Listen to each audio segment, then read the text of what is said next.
Hooray, that's right, folks. After the probably worst effort imaginable to make a Predator film, we finally decided we should reboot it. And it's not even a reboot, it's just like, let's actually try to tell a good story.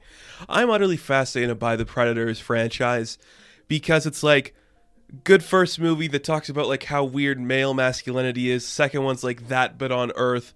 Then it's like, let's take a big break, we'll go to space.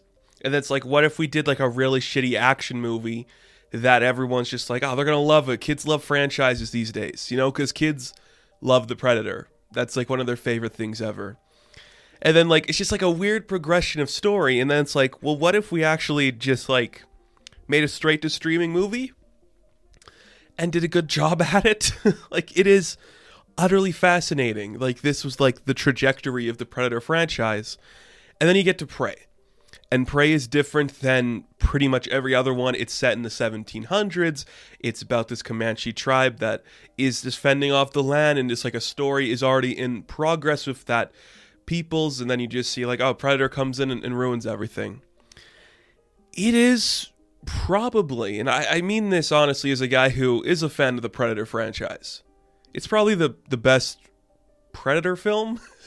You could argue it's just as good as the first one. But the first one is just like 80s nostalgia, people just blood, sweat, guts everywhere. Look at how strong these sweaty men are. This is just, what about a story where it's like you actually have to try, where it's not just you're going to explode everybody every second? It's kind of brilliant in that way. And that's the thing that really impresses me about Prey, is how scaled back it is, because we are in the heat of franchise fever. Everyone's got the disease. They're just like, we're going to jump in head first without gloves on and just get into our franchise pits. This film is so restrained by that. It's like, no, you know what a Predator is. You are familiar with the world and the gadgets. So we're just going to be like, what about like a self-contained story that doesn't set up a larger mythos, has nothing to do with the connected universe. It's just, here's the fight. And you're like, wow, this is impressive. It's not like sequel baity. It's not like rebooty. It's just like, this is a story with a Predator and a person fighting the Predator. And you're like, that is really cool to see, especially in today's climate where everything's just like, next one, next one, next one, build it up. It's quiet. And I'm like, that is surprisingly good. I really enjoy that. And just from a technical standpoint too, I love the way this looks. There is so much natural lighting that's used in here that it really feels authentic. It might help that this was shot in my neck of the world, where it's like, I'm literally right next to where they filmed most of this film. And I think that's like just so cool to see. Like, my backyard is essentially like where this is taking place, and it's just beautiful to see. The natural lighting is fantastic. Like the dark grays and the color scale is fantastic.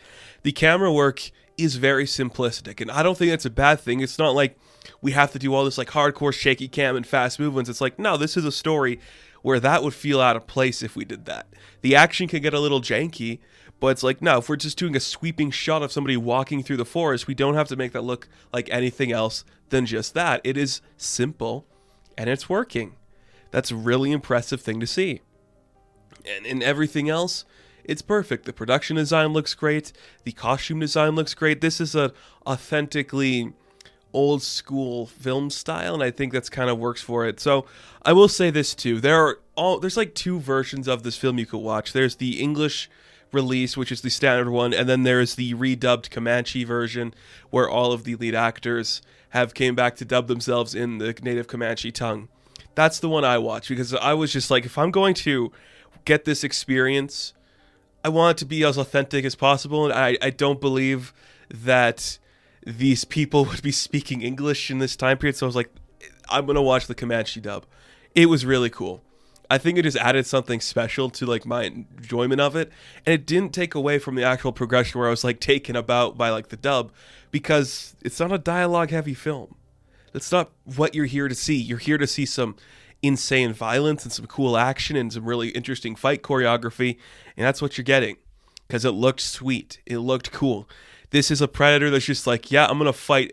Just an escalating scale of things it's going to fight. And I really like that. It's like, oh, the Predator is this. Then it's like up and up and up until what the actual Predator becomes. That is really cool. But you have to commend Amber Midthunder for a really interesting performance. It is very subtle until she needs to get loud, and very loud until she needs to get subtle again. There is a lot of great stuff in what she's doing here, and I've known this girl from Legion. I thought she was really interesting in that show. I hope this breaks her out into stardom because she's fascinating, very interesting. I like seeing what she's capable of. And another standout to me was Dakota Beavers, who's an important role, but not like the big role for the story. He was really interesting. Like, that guy has a very unique look to him, and his acting ability is fascinating. I hope both of those stars get to do some really cool stuff later after this story, because it was really impressive with both of them. But Amber is just top-notch stuff. She really held this together, because you need a competent lead when you are doing something like this.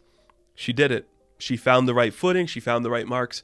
She hit all of the right beats to make this something special, and I genuinely think it's impressive. And I can't get over how subdued this kind of film is. It's only like 100 minutes. It's not over 2 hours at all. We can tell our story and get out. We have a lot of action. We have characters building from each moment. A lot of good fight scenes. And that's the thing that really surprised me. It's like, there's more than just like the big one at the end. You know, you're just seeing a bunch of different like action beats and sequences set up. There's payoff for everything that is being written.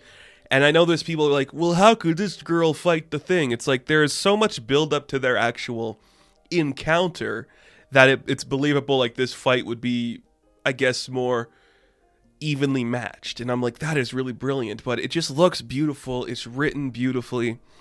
It works on every conceivable level of a film like this. Like, it's fascinating to me that this wasn't a big studio release where it's like, we're going to film it at IMAX, chuck it out and try to get like 200 million.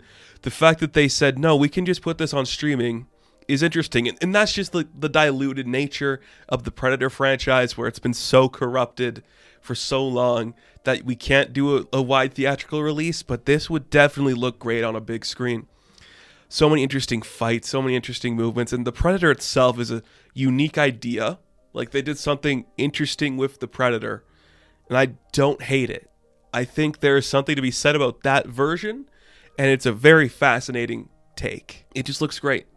I think everything about this film hit the marks it's supposed to, while still just being like, oh yeah, no, we're not the big budgeted thing. Here's a small story we could do something cool with. That's almost unheard of in today's climate with a franchise. I hope we see more things like it. Because could you imagine this leading to more like things like RoboCop and Terminator getting subdued stories? That'd be sick. That'd be pretty sick. This was great. Prey was fantastic.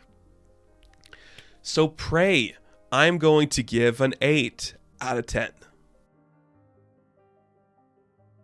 Now, thank you guys for watching this review. Be sure to like and subscribe to the channel. As always, you can check me out on Instagram, TikTok, and Twitter. And as always, I will catch you in the next one.